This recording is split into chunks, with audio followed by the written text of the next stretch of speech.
But what happened was he turned up, realised how many people were there that were heckling him, and he's like, "Don't you know who I am?" I don't know. I don't know who that is. You don't know who Anthony Albanese is? I don't watch the news. He's the Prime Minister. What?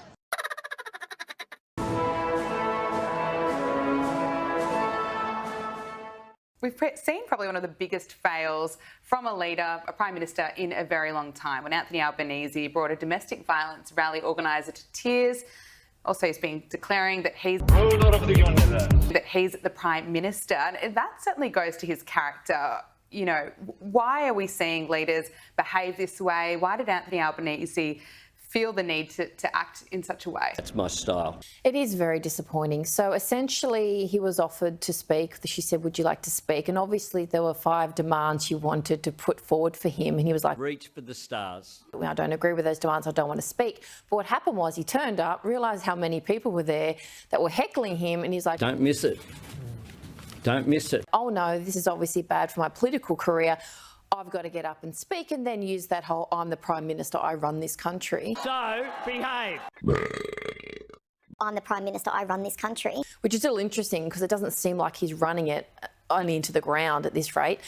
But it was more the fact that once he did that, he lied, and then she cried, and he didn't stop.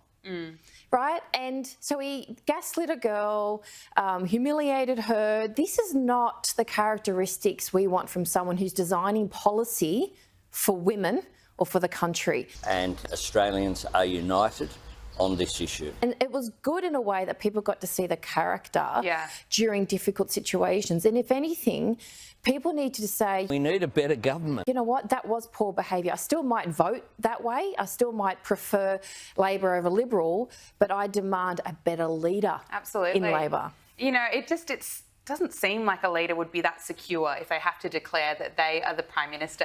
You know, I had my moments back in Melbourne during the COVID years when I was questioning Daniel Andrews, and it certainly wasn't always received well. I didn't think it was appropriate. Why do politicians act this way? You know, you study leadership. Don't you know who I am? Of course. Well, exactly. What does it tell you about them? Arrogance. Yeah. And look, the reality is superiority and inferiority are two sides of the same coin. So if someone is acting superior, it means they feel extremely inferior.